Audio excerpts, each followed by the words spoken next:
में सरकार ने 106 पन्नों की एक किताब निकाली है। अंग्रेजी में उसका नाम है फार्मर्स फर्स्ट और हिंदी में शायद अन्नदाता के नाम या किस उससे है। पर आप देख के हैरान होंगे कि 106 पन्नों में से मात्र 13 पन्ने हैं नए कृषि कानूनों के बारे में। बाकी तो वही दावे हैं कि गुजरात में मुख्यमंत्री के तौर पे ये किया और वो किया और वहां प्रधानमंत्री ने ये कहा और वहां प्रधानमंत्री ने ये कहा और ये किया। तो मैं तो उन 13 पन्नों पे अपनी बात केंद्रित करने की मैंने विचार किया कि बाकी तो जो उन्होंने दावे हैं कि उन्होंने क्या किया क्या। मैं हैरान रह गया कि उन 13 पन्नों में देखो दावे तो हो ही सकते हैं कि भाई ये इतना फायदे का बिल होगा, किसानों का होगा, वो अलग चीज है। बिल्कुल जिसे सफेद झूठ कहते हैं, जो दस्तावेजों से साबित हो सकता है, वो भी बेशर्मी से वो झूठ बोलते जा रहे हैं। एक झूठ, मैं 2 झूठों की उदाहरण दूंगा। एक झूठ कि अब तक किसान को अपनी पैदावार कहीं पे भी बेचने का अधिकार नहीं था, ग्राहक को बेचने का अधिकार भी नहीं था। ये बिल्कुल झूठ और गलत बात है। आज की तारीख में ये नए कानूनों से पहले जो मंडी कानून थे, एपीएमसी मंडी कानून था, वो किसान पर कोई भी रोक नहीं लगाता। किसान से कोई भी व्यक्ति अपने खाने के लिए कहीं से भी कभी भी खरीद सकता है और किसान उसे बेच सकता है। खेत से, खलियान से, घर से, कहीं से भी अपने खाने के लिए नए कानूनों के आने से पहले भी कोई भी किसान से खरीद सकता था। और असल में तो किसान पर कोई रोक ही नहीं थी। रोक थी व्यापारी पर, और वो व्यापारी पर भी रोक केवल किसान से खरीदने पर रोक थी। एक व्यापारी दूसरे व्यापारी से कहीं पे भी बेचे, कहीं पे भी खरीदे, कोई उस पर रोक टोक नहीं थी, पहले भी नहीं थी। कोई व्यापारी किसान से खरीदना चाहे बेचने के लिए, खाने के लिए नहीं, तो उसे मंडी में लेना पड़ता था, इतनी भर थी। उपभोक्ता खाने के लिए कोई किसान से कुछ भी खरीदना चाहे, पहले से कोई रोक नहीं है, जबकि ये दावा कर रहे हैं कि हमने अब ये अधिकार दे दिया है। बिल्कुल सफेद झूठ है। और मैंने दोबारा भी चेक किया है, पूरे देश के मंडी कानून तो चेक नहीं किए हैं, हरियाणा का मंडी कानून चेक किया है। और हरियाणा का मंडी कानून जैसे आप जानते हैं पंजाब के मंडी कानून के आधार पर बना हुआ है, तो हरियाणा पंजाब दोनों में, और मेरे हिसाब से तो पूरे देश में कहीं भी किसान के बेचने पे रोक नहीं है, व्यापारी के भी बेचने पे रोक नहीं है। वो कहीं पे भी व्यापारी बेचे, व्यापारी के किसान से खरीदने पर रोक जरूर थी कि वो मंडी में ही खरीदे, और वो भी कुछ निश्चित चीजों के बारे में थी। सारी चीजों पे रोक वो भी नहीं थी। कुछ निश्चित उपज किस पैदावार व्यापारी अगर खरीदना चाहता है बेचने के लिए, तो वो किसान से मंडी में ही खरीद सकता था, बाकी जगह नहीं खरीद सकता था। अब इन्होंने खुली छूट दे दी है, उसके क्या लाभ नुकसान होंगे मैं उसकी बात नहीं करूंगा। मैं ये मानता हूं कि आप लोग इसके बारे में जानते हैं। दूसरी सफेद झूठ जो 106 पन्ने के दस्तावेज में दे रखी है, और मुझे बाद में पता लगा है कि लंदन में भारतीय दूतावास ने भी उसके आधार पे एक FAQs निकाले हैं, उसमें भी वो झूठ शामिल है। और दूसरा झूठ क्या है कि किसान जो करार खेती में है, किसान वो करार कभी भी रद्द कर सकता है अपनी मर्जी से। बिल्कुल सफेद झूठ है। जो करार कानून की धारा 11 है, उसमें स्पष्ट तौर पे लिखा हुआ है कि दोनों की सहमति से रद्द हो सकता है। किसान अपनी मर्जी से रद्द नहीं कर सकता, दोनों की सहमति से रद्द हो सकता है। ये धारा 11 में लिखा हुआ है, कोई भी जाके चेक कर सकता है। तो अगर सरकार के पास वास्तव में कुछ कहने को होता इन कानूनों के पक्ष में, तो ये झूठ बोलने की नौबत नहीं आती उसको। झूठ आदमी कब बोलता है? जब कोई चीज छुपा रहा होता है। तो मैं जैसे कहा कि आपके बीच में मुझे कानूनों के बारे में ज्यादा बताने की जरूरत नहीं है, पर फिर भी कुछ बातें मैं जोड़ना चाहूंगा। सबसे खतरनाक है कृषि करार कृषि कानून। करार कृषि कॉन्ट्रैक्ट फार्मिंग से हम आमतौर पे क्या समझते हैं कि वे पैदावार का सौदा एडवांस में हो जाता है ताकि दाम का किसान को कोई चिंता ना रहे, यही सब जगह समझा जाता है। और ये जो 106 पन्ने की किताब है इसमें भी यही उदाहरण लिया हुआ है। पर आप लोग ध्यान से देखेंगे तो सरकारी कानून में, करार कानून में जो करार की परिभाषा है वो केवल बिक्री का करार नहीं है। बिक्री का करार भी हो सकता है, जो आमतौर पे करार हम समझते हैं कि पैदावार का पहले ही सौदा हो जाए कि इस रेट में खरीदूंगा। बिक्री का करार भी है, पर साथ में उत्पादन करार भी है, यानी कंपनी उत्पादन करेगी। साथ में कृषि सेवा करार भी है कि कंपनी कृषि सेवाएं देगी। तो करार केवल बिक्री का नहीं होने वाला नए कानून के हिसाब से, करार असल में खेती का होने वाला है। कंपनियां अब खेती कर सकेंगी। जो कंपनियों के बारे में नियम है, एक नियम तो यह है कि भाई जो पैदावार लोगे उसकी भुगतान कितनी जल्दी करोगे, कैसे करोगे, उसके बारे में। पर उसी में एक धारा यह भी है कि किसान द्वारा की गई सभी सेवाओं का भुगतान। इसका मतलब किसान पैदावार नहीं बेच रहा है, वो कुछ सेवाएं दे रहा है, जमीन की सेवा दे रहा है, मजदूरी की सेवा दे रहा है, उसका भुगतान भी होगा। तो करार कानून का जो सबसे बड़ा खतरा है वो ये नहीं है कि जो सौदा हो जाएगा उस सौदे पे सरकार, वो कंपनी खरीदेगी कि नहीं खरीदेगी, पेमेंट देगी कि नहीं देगी, वो तो है ही है। और उसके अलावा ये कानून कंपनियों द्वारा खेती का रास्ता खोलता है।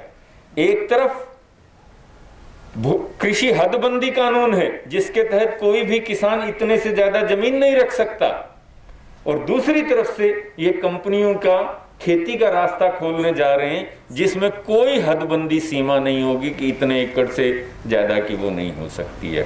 तो ये बहुत बड़ा खतरा है।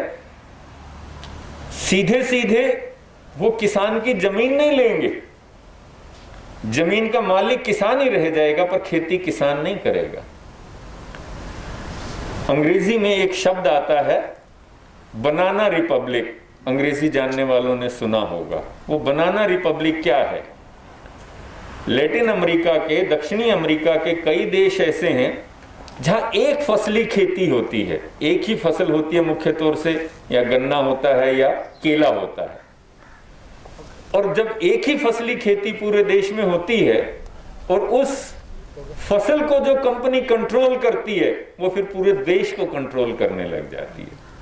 तो इसलिए उन्हें बनाना रिपब्लिक कहा गया, कुछ देशों को जहां पूरे देश में मुख्य तौर से केले की खेती होती है, कंपनियां खेती कराती हैं, फिर उस कंपनी को, केले की कंपनी ही उस देश को कंट्रोल करती है।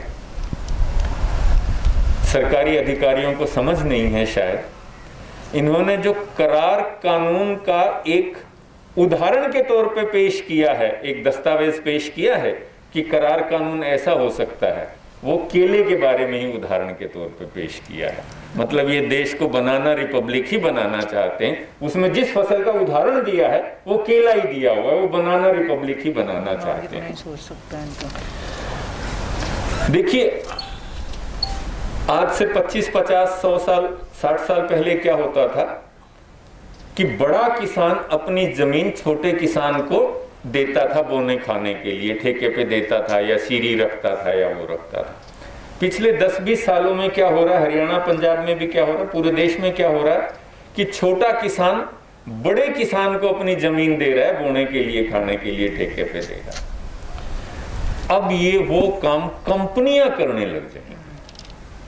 अभी क्या है, हमारे बीच में सतबीर बैठे हैं, सतबीर अब रोहतक में है, गांव इनका दूर है, गांव में जमीन है 2-4 किले जो भी है, चाचे ताऊ वो लेते हैं कुछ सतबीर को दे देते होंगे पैसे। अब वो चाचे ताऊ बोलने लायक नहीं रहेंगे, वो कंपनियां लेंगी।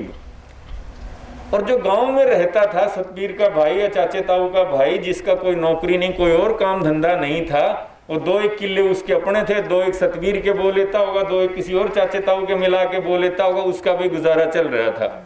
अब जब ये सारे कंपनियां ठेके पे लेने लग जाएंगी तो जिसके वो 2 किले बच रहे थे वो भी ठेके पे देगा। सबसे बड़ा खतरा ये है कि कंपनियां खेती सीधे सीधे करने लग जाएंगी। करार कानून की जो परिभाषा इन्होंने दे रखी है और उसके जो विवरण है उससे ये बिल्कुल स्पष्ट होता है। किसान ये कह रहे हैं कि किसान से मजदूर बन जाएंगे। निश्चित तौर पे वो किसान से मजदूर भी बनेंगे, पर मुझे डर है कि वो बेरोजगार बनेंगे। अभी क्या है कि 2 एकड़ की खेती है, घर के 4 आदमी है, थोड़ा थोड़ा करके सारे लगे रहते हैं और उन पर काम चलता रहता है। जैसा भी है, घर वाला भी लगता है, घर वाली भी लगती है, कभी वो काम कर लेता। अब जब कंपनी करवाएगी तो वो चारों को तो ठीक नौकरी पर रखेगी नहीं, वो तो एक को रखेगी। और ये प्रावधान है स्पष्ट। ये जो बिल के अंदर की बात कर रहे थे, ये जो कंपनी कानून बिल है, जो संसद में बिल आता है, तो बिल के साथ एक अलग से 1-2 पेज होते हैं जिसमें लिखा होता है कि ये बिल पेश करने की जरूरत क्यों पड़ रही है। आमतौर पर उसे कोई पढ़ता नहीं है, पीछे दिया होता है तो देखता भी नहीं है। मैंने देखा उसे, उसकी शुरुआत ही इस चीज से होती है कि भारत की जोत जो है बहुत छोटी छोटी है और इस छोटी छोटी जोत से काम नहीं चल सकता। कि भाई बड़ी बड़ी जोत तो जब होगी जब कंपनियां खेती करने लग जाएंगी। तो इसमें कोई गलत फहमी नहीं है कि ये कंपनियों द्वारा खेती का कानून है जो किसान को ना केवल मजदूर बनाएगा, बड़ा खतरा ये है कि वो मजदूर भी नहीं, वो बेरोजगार बनाएगा। खेती तो जिसके पास कोई और रास्ता होता तो वो पहले ही छोड़ चुका है। आमतौर पे छोटा किसान तो फंसी में ही खेती कर रहा है, और अब वो जो फंसी की उसकी जगह है वो भी आप छीन के कंपनियों के हवाले कर रहे हो, तो ये जाएंगे कहां? 50% देश की आबादी। एमएसपी पे जो खतरा है वो वास्तविक खतरा है, बड़ा खतरा है, और मुझे लगता है कि सबसे बड़ा खतरा ये कंपनी द्वारा खेती का खतरा है।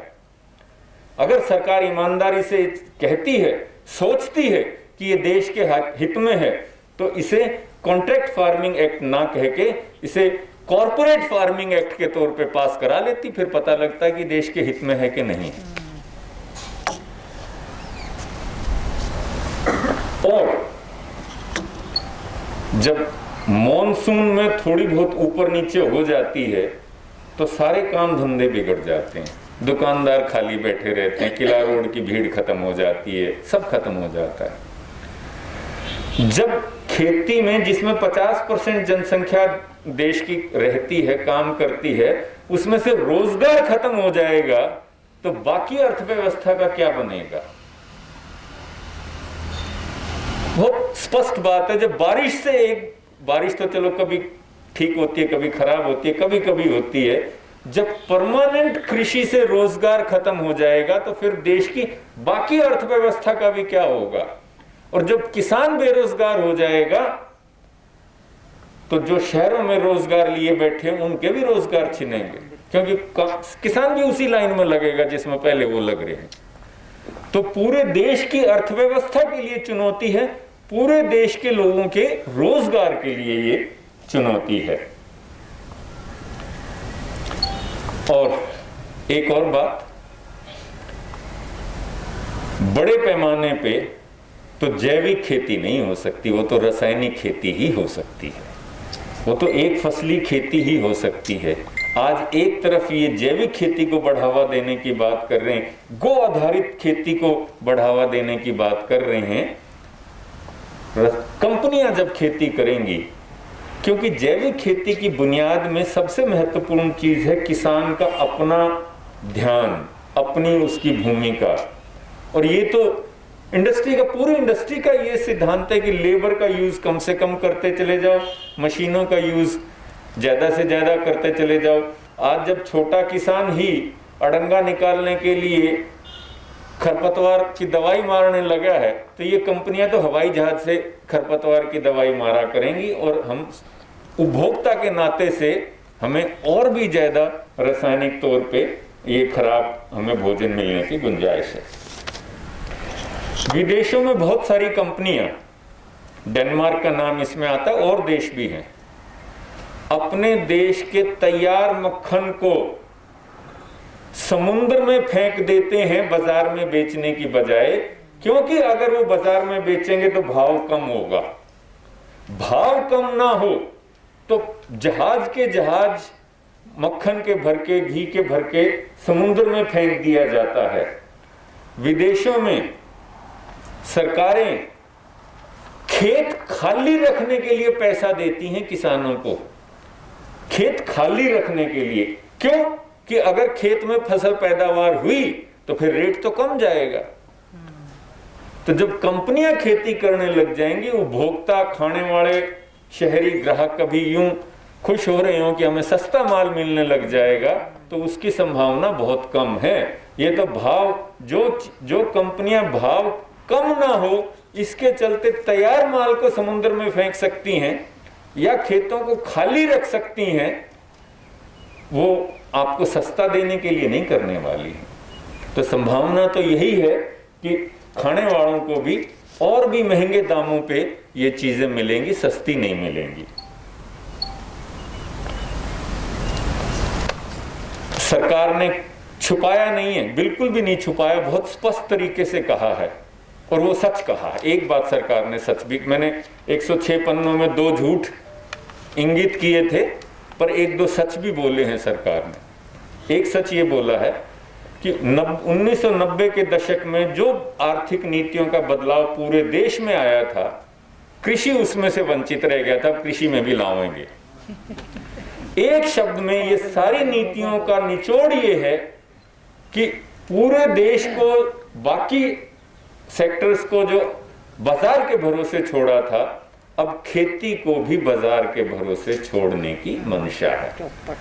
अब ये हम लोगों को सोचना है, सबको सोचना है कि पिछले 30 सालों में जो बाकी अर्थव्यवस्था में बदलाव हुए हैं वो अच्छे हुए हैं, बढ़िया हुए हैं, तो खेती में भी हमें इनका स्वागत करना चाहिए।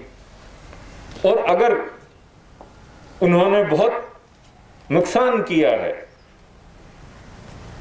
तो हमें इसका भी, रेलवे की प्राइवेटाइजेशन हो रही है और सब मतलब सब चीजों की हो रही है, कृषि ये एक अंतिम चीज बची हुई थी, उसमें भी इसलिए पूरा जोर लगा के ये कर रहे हैं। ये बात इन्होंने बिल्कुल सही कही है कि कृषि क्षेत्र में वो सब करने की ये साजिश है, ये योजना है, ये नियत है जो बाकी अर्थव्यवस्था में हुआ है, जो सरकारी स्कूलों का हाल हुआ है, जो सरकारी अस्पतालों का हाल हुआ है कि स्वास्थ्य मंत्री तक भी सरकारी अस्पताल में इलाज करवाने की बजाय निजी अस्पतालों में जाके इलाज करवा रहे हैं। हालांकि पैसा वो भी सरकारी खर्च हो रहा है, पर अस्पताल निजियों में हो रहा है।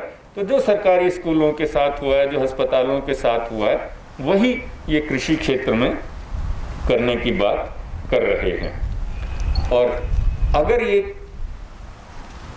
दुर्भाग्य से अगर इस मुद्दे पे हम सरकार को वापस अपने कदम खींचने के लिए तैयार नहीं करते हैं तो फिर रोडवेज और फिर और सब चीजों की तो बात ही छोड़ दीजिए कि वहां निजीकरण को आप रोक पाएंगे। एक और चिंता की बड़ी बात है कि इस मामले में सभी मोटे तौर पे मैं सभी की बात नहीं कह रहा, मोटे तौर पे राजनीतिक पार्टियों में एक राय है। उदाहरण के लिए पंजाब सरकार ने बड़े जोर शोर से, पंजाब में कांग्रेस की सरकार ने बड़े जोर शोर से केंद्रीय कानूनों की मुखालफत में एक कानून पास किए हैं, 2 कानून पास किए हैं। पर उन 2 कानूनों में भी क्या किया है, ये घोषित कर दिया है पंजाब सरकार ने जो किया, और इसी तर्ज पे राजस्थान सरकार ने किया, छत्तीसगढ़ सरकार ने किया। पंजाब सरकार ने क्या कहा है, ये नहीं कहा है कि न्यूनतम समर्थन मूल्य पे कोई और नहीं खरीदेगा तो हम खरीदेंगे। पंजाब सरकार ने ये कहा है कि गेहूं और चावल, आपको पता होगा कि न्यूनतम समर्थन मूल्य भारत सरकार 23 फसलों का वर्तमान में डिक्लेयर करती है। 23 फसलों का न्यूनतम समर्थन मूल्य घोषित किया जाता है, परंतु पंजाब सरकार ने जो कानून पास किया है, गेहूं और धान को न्यूनतम समर्थन मूल्य से कम लेने को गैर कानूनी घोषित किया है। बाकी 21 को तो नया पंजाब का सरकार का कानून भी ये कहता है कि बाकी 21 की तो कोई चिंता की बात नहीं, किसी भाव ले लो। दूसरी चीज, वो 2 फसलों गेहूं और धान की पैदावार को भी न्यूनतम समर्थन मूल्य से कम पे खरीदने को गैर कानूनी घोषित तो कर दिया, पर यह नहीं कहा कि कौन खरीदेगा इसने। आपको पता होगा, आप यहां बैठे हैं, सारे प्राइवेट स्कूलों में, सारे प्राइवेट कॉलेजेस में सरकार वाले ग्रेड देने जरूरी होते हैं, मिलते हैं क्या? देश में न्यूनतम मजदूरी कानून 1948 से चल रहा है, लागू है क्या? जरूरत इस बात की है कि गेहूं धान नहीं, कम से कम 23 फसलें जिनकी न्यूनतम समर्थन मूल्य इतने सालों से घोषित कर रहे हो, उसको खरीदने की गारंटी दो। वो बिल्कुल भी नहीं है इसमें। और इस मामले में मोदी ये भी सही कह रहा है कि सारी जो रूलिंग पार्टीज हैं उनकी राय एक जैसी है। ये वाकई चिंता की बात है और इसीलिए हमें बहुत ज्यादा सफलता नहीं भी मिलती कई बारी, परंतु चुनौती यही है हमारे सामने और भविष्य यही है कि अगर इस मुद्दे पे सरकार वापस नहीं पांव खींचती, हम उसे विवश नहीं करते पांव खींचने के लिए, तो निजीकरण और कंपनीकरण देश के हर क्षेत्र में, अर्थव्यवस्था के हर क्षेत्र में आने वाले दिनों में होगा। फिर आप यहाँ रोडवेज का, वहाँ स्कूल बंदी का, वहाँ किसी और चीज की विरोध नहीं कर पाएंगे। इन आर्थिक नीतियों को, इन कृषि नीतियों के आर्थिक पक्ष को 1 मिनट के लिए छोड़ दें। अब ये इस समय बहुत बड़ी राजनीतिक चुनौती भी है, जनतंत्र को चुनौती है। जब पूरा देश भले ही आंदोलन पे, बॉर्डर पे पंजाब के किसान ज्यादा बैठे हों, परंतु पूरे देश के किसान गिने चुने, देखो कुछ सरकारी संगठनों की बात तो छोड़ दें, वो सब जानते हैं, कहीं भी इसके समर्थन में आंदोलन हो रहे हैं। तो पूरे देश के किसान, जो कि बड़ी आबादी का हिस्सा है, इसके विरोध में खड़े हैं। और इसके बावजूद अगर हम सरकार नहीं सुनवाई करती है तो फिर किस नाम का जनतंत्र है, किस नाम का लोकतंत्र है? आड़ती और किसान के संबंध में भी बहुत सारी समस्याएं हैं, उसे हम नजरअंदाज नहीं करना चाहिए, परंतु इस मुद्दे पे दोनों एक हैं। ये जो सरकार कह रही है ना कि सरकार पीछे हट रही है, खुला छोड़ रही है किसान को, तो किसान से खरीदता तो अब भी व्यापारी ही है।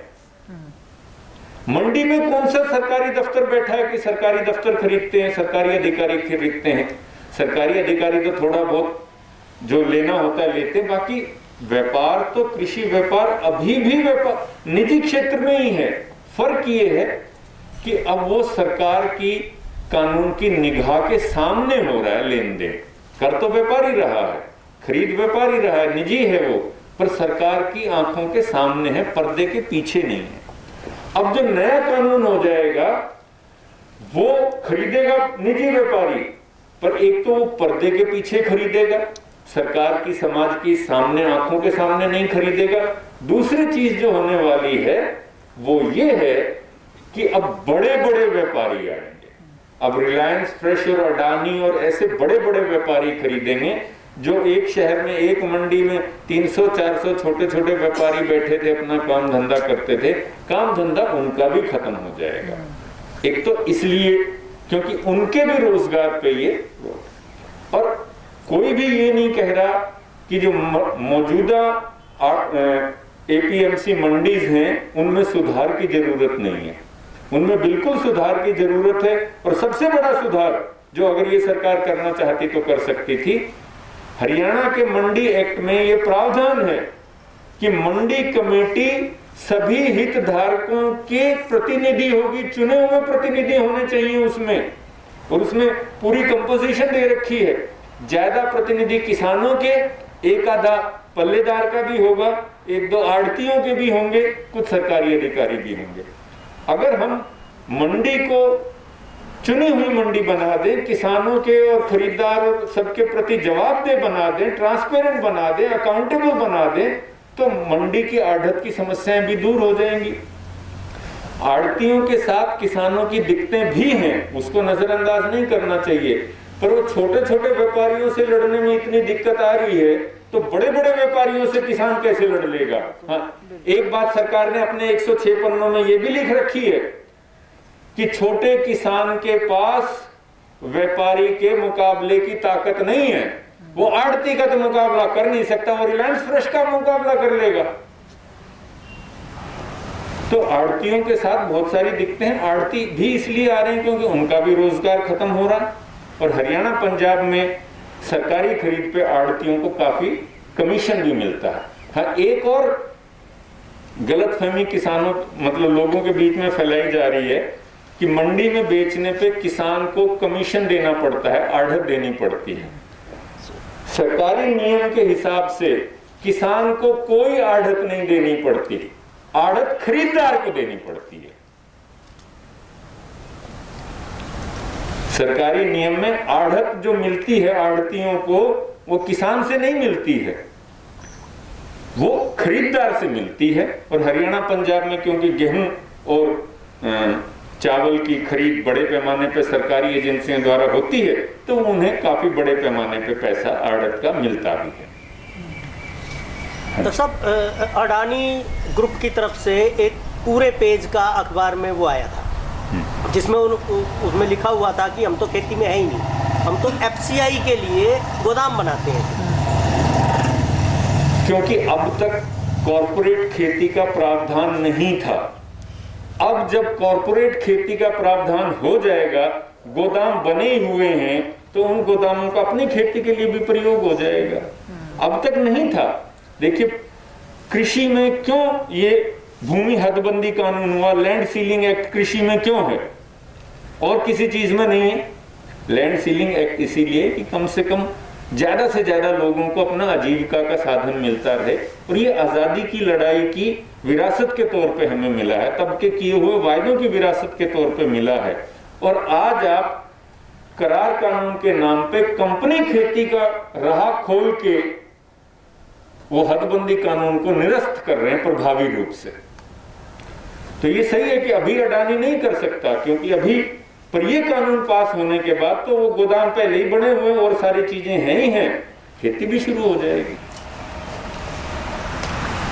और एक और उदाहरण मैं आपको दूं करार खेती कानून का।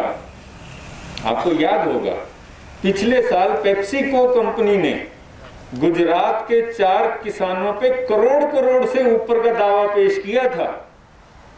वो तो चुनाव का टाइम था और किसान संगठन इकट्ठे हो गए, तो पेप्सी ने केस विड्रॉ कर लिया था। कानून भी खैर वो गलत था, पर वो दावा क्या था, वो दावा किस चीज का था, वो ज्यादा महत्वपूर्ण चीज है। दावा इस चीज का था कि जो आलू किसान पेप्सी ने किसान से खरीदा नहीं, छोड़ दिया कि ना ये स्टैंडर्ड का नहीं है, मेरे स्टैंडर्ड का नहीं है, वो किसान ने मार्केट में बेच दिया, इस चीज का दावा था। पहले तो लिया नहीं किसान का माल, ये कह के कि ये सही स्टैंडर्ड का नहीं है, सही साइज का नहीं है, ये है वो है, और फिर उसने भाई काटना तो था ही कहीं ना कहीं, वो उसने मंडी में बेच दिया, तो फिर ये कह के उस पे केस कर दिया कि हमारा बीज तूने कैसे बेचा। जमाखोरी कानून पे तो इन 106 पन्नों में भी सरकार ने कुछ नहीं लिखा।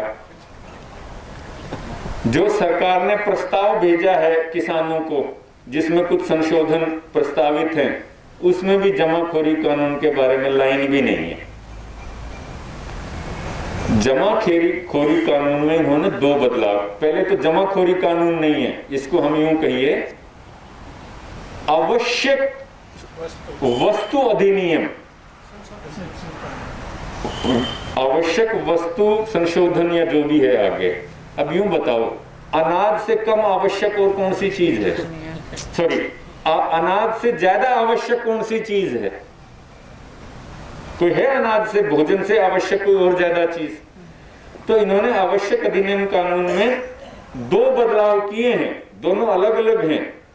एक तो अनाज, दालें, तेल, इन सब चीजों पे, खाद्य वस्तुओं पे ये आवश्यक वस्तु कानून कब लागू होगा, वो कंडीशन बहुत लचीली बना दी है, बहुत मुश्किल बना दी है।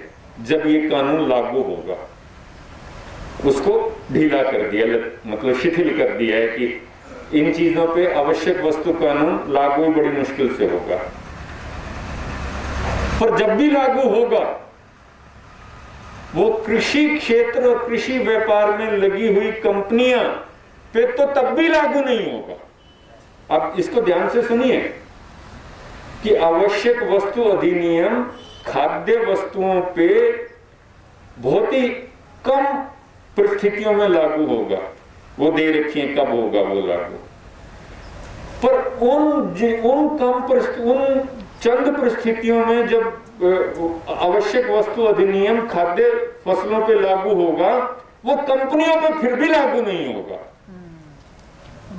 उसमें ये दे रखा है कि उनकी निर्यात क्षमता, उनकी स्टोरेज क्षमता, उनकी प्रोसेसिंग क्षमता के अनुरूप उनको छूट होगी, वो कितना ही रखें। और जब देखिए, किसान का बेचने का टाइम तो फिक्स है, फसल निकली और अगले दिन उसने बेचना है।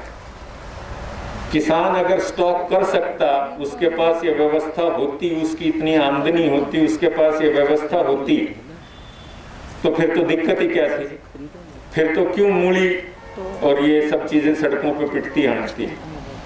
तो स्टॉक तो व्यापारी ही कर सकता है और कंपनियां कर सकती हैं। और जब स्टॉक होगा, तो मैंने वो जो उदाहरण दिया था, जब वो बने बनाए तैयार मक्खन को समुद्र में डाल सकती हैं ताकि रेट कम ना हो, तो इससे किसानों के भले के लिए तो, या आम उपभोक्ता के भले के लिए तो कुछ नहीं होने वाला, दाम ज्यादा ही बढ़ने की संभावना है। और अगर बड़ी कंपनियां, अगर हमें अमेजन से, अगर हमें रिलायंस से, अगर हमें किसी और से कोई चीज सस्ती मिल रही है, तो ये मत सोचिए कि उनके मुनाफे कम होके मिल रही है, वो मजदूरों की मजदूरी और उत्पादक का लाभ कम होके मिल रही है। दुनिया का जो सबसे बड़ा रिटेल व्यापारी है वॉलमार्ट, वो अपने यहां काम करने वाले कर्मचारियों को इस चीज की ट्रेनिंग उपलब्ध करवाता है कि अमेरिका में जो बीपीएल वालों के लिए सुविधाएं हैं वो कैसे ली जाएं। भाई, जब तेरे यहाँ काम कर रहा है वो फुल टाइम, तो उसे बीपीएल की सुविधा लेने की जरूरत क्या पड़ गई अगर तू ठीक ठाक रेट देता होता तो। ऑफिशियली वॉलमार्ट अपने यहाँ काम करने वाले कर्मचारियों को इस चीज की ट्रेनिंग दिलवाता है कि अमेरिका के संदर्भ में जो बीपीएल वालों के लिए योजनाएं हैं उनका फायदा कैसे उठाया जाए। मेरा एक स्टूडेंट यहाँ रोहतक में एमए करने के बाद रिलायंस फ्रेश में काम करने लग गया। वो भी दुख की बात थी कि भाई एमए इकोनॉमिक्स करने के बाद वो रिलायंस फ्रेश में काम कर रहा है। थोड़े दिन बाद पता लगा उसने वो भी छोड़ दी। मैंने कहा अच्छी बड़ी कंपनी थी, फिर भी तो रिलायंस फ्रेश में नौकरी कर। बोला जी देते तो इतना थे, उसमें कैसे काम चलेगा।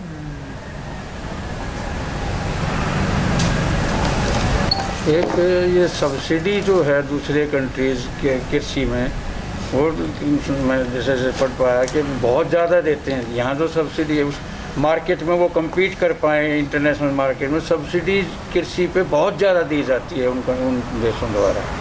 तो यहाँ वाला कैसे compete करेगा? मान लिया अगर कोई, देखिए वो तो देखो, जब डंकल ड्राफ्ट की चर्चा थी और तब की चुनौती है। अब इन देशों ने मतलब अमीर देशों ने क्या किया है कि सब्सिडी की श्रेणियां बनाई हैं,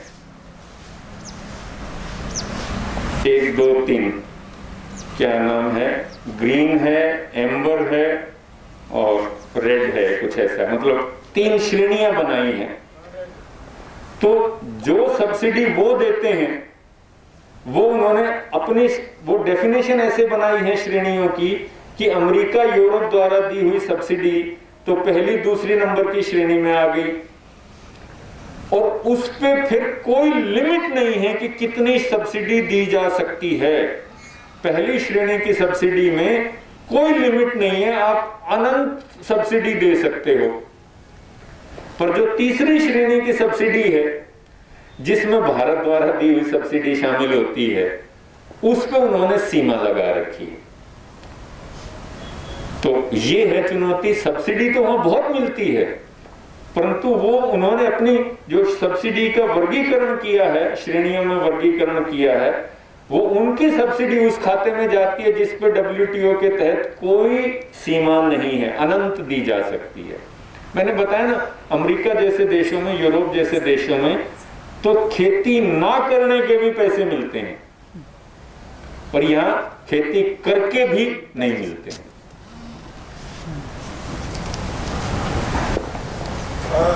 इसी विषय पे एक बात कह दूं छोटी। सुधीर डांगे जी शायद कुछ बोल रहे थे, इंफॉर्मेशन के लिए। आपका शायद सवाल था कोई, सुधीर डांगे जी का कोई सवाल था शायद। ये धारा 8A में लिखा गया है जमीन पट्टे पर नहीं दी जाएगी, और B में लिखा है कि इसमें अभी आपने जो लेख में लिखा हुआ, हाँ वो कोचराई वगैरह है उसमें निर्माण का काम परिवर्तन नहीं होगा। ये बातें ही लगी। हाँ, तो विरोधी बातें हैं ही ना। धारा 8A में क्या है कि ये कानून जमीन के पट्टे लेने पे लागू नहीं होगा। धारा 8ख में क्या लिखा है कि करार की अवधि खत्म होते ही खेत में जो बदलाव किया है, जैसी जमीन ली थी वैसी वापस किसान को देनी पड़ेगी। जो कुछ बिल्डिंग बनाई है, कुछ और बदलाव किया है, वो फिर किसान का हो जाएगा, या किसान को वैसे की वैसे। तो ये दिखाता है कि वो जमीन कंपनी के पास थी, तभी तो उसने बदलाव किया, बिल्डिंग बनाई या कोई बदलाव किया। तो धारा 8ख ये कहती है कि आप जमीन को जैसी किसान से ली थी वैसे ही करार खत्म होने पे दोगे। और राजस्थान सरकार के बिल में तो और भी एक धारा जोड़ दी है कि करार खत्म होते ही अपने श्रमिकों को वहां से हटा लोगे। इसका मतलब क्या है कि खेती कंपनियां कर रही हैं। अगर केवल आलू की बिक्री का सौदा होता तो फिर उन्होंने बिल्डिंग थोड़ा बनानी थी यहाँ पे, फिर उन्होंने जमीन पे कोई बदलाव थोड़ा करने थे। ये तो है स्पष्ट। और मैंने एक और उदाहरण भी मतलब पहले भी बताया है। तो ये तो पहले से ही था, मतलब ये तो कानून में ही उनकी धारा में दिया हुआ, वो उत्पादन एग्रीमेंट भी दिया हुआ है। किसान को उस द्वारा दी गई सभी सेवाओं का भुगतान समय पे हो जाना चाहिए, मतलब किसान सेवा प्रदाता हो जाएगा। जैसे MDU में झाड़ू मारने वाला MDU का सेवा प्रदाता है, ऐसे ही किसान कंपनियों का सेवा प्रदाता हो जाएगा, जिसका भुगतान समय से होना चाहिए। 2 और बातें कह के मैं अपनी बात खत्म करूंगा। बिलों के बारे में मैंने विस्तार से नहीं बताया कि बिल कैसे हानिकारक हैं, एक बिल के बारे में। अगर आप बिलों के बारे में कोई और जानकारी चाहेंगे तो सवाल जवाब में मैं वो दूंगा। 2 चीजें कह के, 1-2 चीजें और कह के मैं अपनी बात खत्म करता हूं।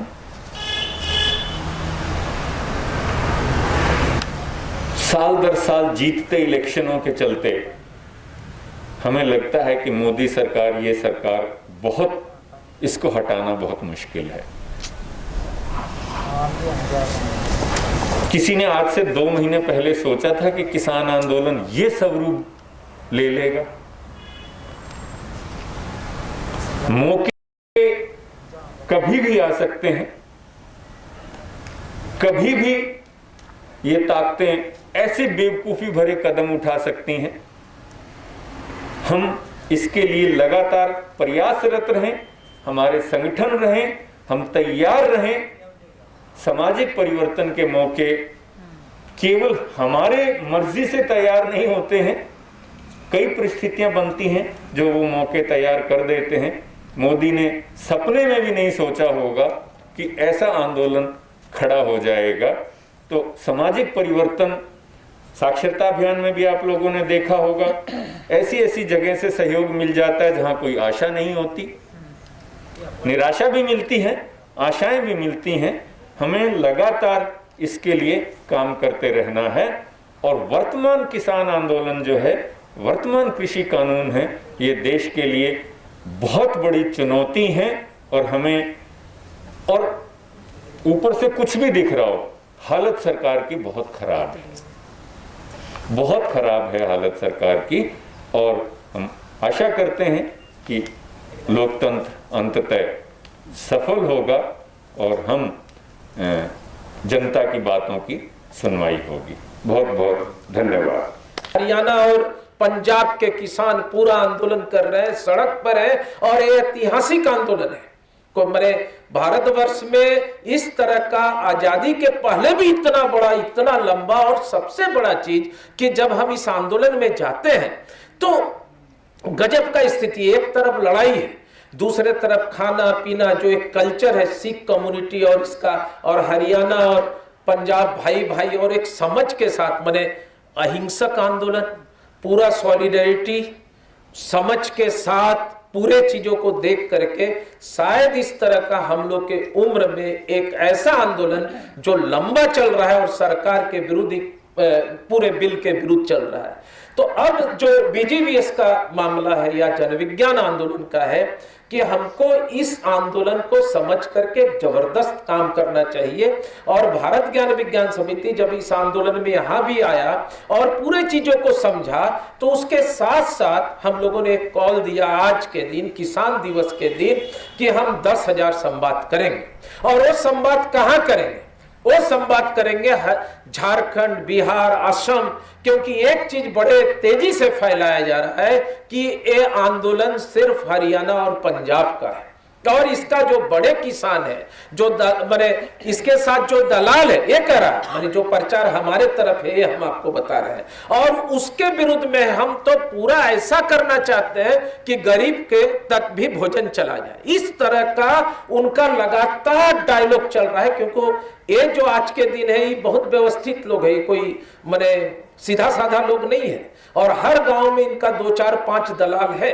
तो इसके विरोध में क्या करना होगा? ज्ञान विज्ञान आंदोलन को काट बनाने के लिए लगातार लोगों और नौजवानों में संवाद करना होगा, मध्यम श्रेणी के लोगों को संवाद करना है, और खास करके झारखंड और बिहार और असम, माने ई पूरा हरियाणा और हिमाचल को छोड़ के, और पश्चिमोत्तर उत्तर प्रदेश को छोड़ के, महाराष्ट्र को छोड़ के, जहां के किसान तो लड़ाई कर रहे हैं, बाकी जगह के किसान इनको आंदोलन में साथ दे, इसके लिए हम लगातार संवाद कर रहे हैं। जो संवाद शुरुआत हुआ है, और आज हम लोग रखे थे कि 10,000 संवाद करेंगे, और जब हम आपसे बातचीत कर रहे हैं तो लगातार हमारे फेसबुक और व्हाट्सएप में आ रहा है कि लगातार संवाद हो रहा है।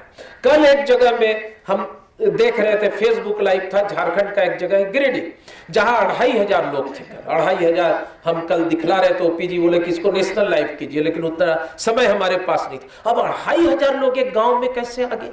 पूरा आसपास का माने पूरा 4-5 ब्लॉक के किसान वहां जमा हुए थे, और पूरा किसान बिल और काला कानून पर सुन रहे थे कि तीनों काला कानून क्या है। तो हमारा जो आज के जिम्मेवारी है, एक तो जो विज्ञान आंदोलन के नाते कि इस तरह का, दूसरा शिक्षा नीति जो नया आया है, उस शिक्षा नीति तो पूरा के पूरा सारा चीजों को निजीकरण कर देगा। और जो माने ना यहाँ कोई रिजर्वेशन है, स्कूल कॉम्प्लेक्स बन रहा है, सारा स्कूल को बंद कर रहा है। हमारे यहाँ 20,000 स्कूल बंद हो गया था। अभी जो नया सरकार आया, माने दुर्भाग्य से शिक्षा मंत्री को मेरा कोविड हो गया, पिछले 6 महीना से हॉस्पिटल में ही है, पता नहीं बचेगा कि नहीं। मैट्रिक पास समझ वाला आदमी, वो बोला एक भी स्कूल बंद नहीं होगा। जो 20,000 स्कूल बीजेपी सरकार बंद की थी, आने के बाद सबसे पहले सरकार उन स्कूलों को खोला और चालू किया। ये एक बहुत बड़ा काम झारखंड में हुआ और हम लोग लगातार उनके साथ संवाद कर रहे हैं कि ये शिक्षा नीति के विरुद्ध में आप क्या कर सकते हैं। तो 2-3 चीज है जो आदमी समझ नहीं पाते हैं, जैसे कृषि कानून है। अब हमारे विद्वान प्रोफेसर साहब रखेंगे, कृषि कानून तो राज्य का बात है, पूरा के पूरा सब मैंने लोकसभा संसद को ठेलते हुए सारे चीजों को किया है। तो विज्ञान आंदोलन का इस समय बहुत बड़ा चुनौती है कि किसानों के साथ रह करके किस मुद्दे पर काम करें। तो इधर का चुनौती अलग है जिसमें आप लोग लगे हुए हैं। हम BGVS हरियाणा, AGVS हरियाणा और हिमा के साथियों को और खास करके डॉक्टर साहब आप लोग का अपना डेस्क, पूरा नौजवान लोग इस सारी चीज़ों में लगे हुए, अविनाश और सुभाष जी भी हर दिन सोशल मीडिया में जा करके लोगों से बातचीत कर रहे हैं। हम लोग का चुनौती अलग है, इसीलिए एकता आप जो सामाजिक और सांस्कृतिक बात कर रहे हैं कि आपका सोचना है कि क्योंकि आप जो अनाज उत्पादन करते हैं वो हम खाते हैं, अगर इधर का अनाज उत्पादन बंद हो जाएगा तो हम तो भूख से मर जाएंगे और रेट इतना बढ़ेगा। और जो राइट टू फूड का सवाल है, क्योंकि जैसे झारखंड है,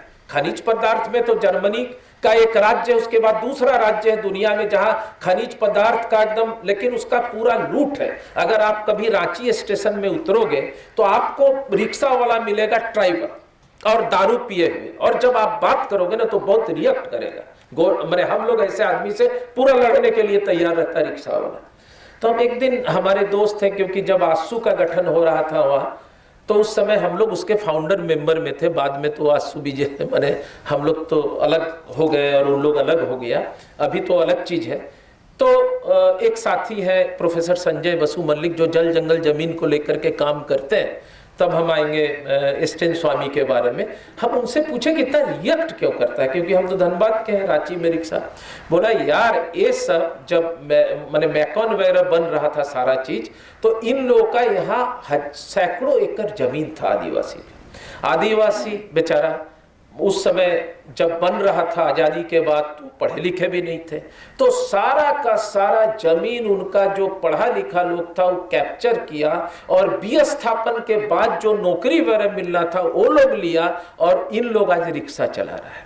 तो यही अगर एक काला कानून हुआ तो शायद किसानों का इस क्षेत्र का भी यही होगा जो हमारे यहाँ पूरा के पूरा एक्सप्लॉयटेशन हुआ है। और आज भी आप जब जाओगे तो जो स्थानीय लोग हैं वो पर दिन 100 और 150 पर काम करता है और बाकी जो काम है वो दूसरे लोग करते हैं। तो ये पूरा एक बड़ा लड़ाई है जिसको जोड़ करके हमको आगे सोचना होगा। हम समझते हैं कि आज के समय में जो भारत ज्ञान विज्ञान समिति है, क्योंकि भारत ज्ञान विज्ञान समिति को एक समझ है, क्योंकि हम जब लिटरेसी करते थे तो लिटरेसी में था कि डिस्ट्रिक्ट बेस्ड प्राइमर बनाएंगे और जिला में जो इशूड बेस्ड है उसको बनाएंगे। लेकिन अभी क्या कर रहा है, इन लोग पूरा के पूरा सारा चीज को केंद्रीकृत किया है। तो हमें लगता है कि ये सारे चीजों को देखते हुए आने वाले दिन में एक ऐसा हो सकता है कि कोविड तो चल रहा है, लेकिन कोविड का तो हमारा किसान बता दिया कि जब संघर्ष होगा तो कोविड हमारे सामने कुछ भी नहीं है। हम लोग तो 4 आदमी ऐसे ढके हुए रहते हैं, बाकी सब बिना ढका जो हम लोग जाते हैं और बड़ा आराम से, कभी कभी हम लोग भी खोल खाल के रहते हैं कि इनके सामने बैठ करके अगर इससे बात करेंगे तो हम भी अलग लगने लगते हैं। लेकिन उसके बाद भी जो सावधानी है विज्ञान आंदोलन में रहने के चलते उसको तो मेंटेन करना होगा। लेकिन वो संघर्ष में आए तो सारे चीजों को भूल गए। तो इस समय जब हम स्थापना दिवस मना रहे हैं और कल से आज तक लगभग हम समझते हैं कि 250 जिला का जो हम लोग के पास फोटो आया है, मणिपुर नागालैंड से लेते हुए पूरे राज्य में जो स्थापना दिवस और स्थापना दिवस में कृषि किसानों के मुद्दे को लेकर, शिक्षा नीति को लेकर के, सारे चीजों को लेकर के जो हम लोगों ने बातचीत किया है, हमको लगता है कि इसको हम लोग को आगे बढ़ाने की जरूरत है। दूसरा बात जो डॉक्टर साहब से भी बात कर रहे थे, तो जैसे यहाँ किसान वाला आंदोलन है, नशा भी एक बहुत बड़ा चीज है।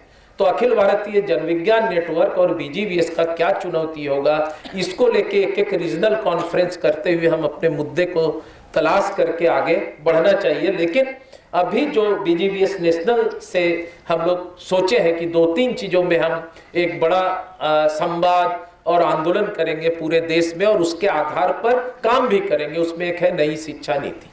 नई शिक्षा नीति जो पूरा के पूरा एक तरह से माने निजीकरण का बढ़ावा देने वाला, उसके बाद स्ट्रक्चर को तोड़ने वाला, स्कूलों को बंद करने वाला, तो उसको लेके एक बहुत बड़ा संवाद। दूसरा है कि किसान, एग्रीकल्चर और लाइवलीहुड को लेके, क्योंकि एक बहुत बड़ा मुद्दा पूरे देश के सामने बनेगा।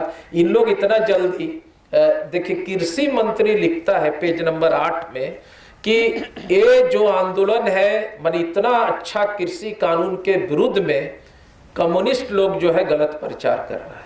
अब 62 से जोड़ करके इसको रखता है।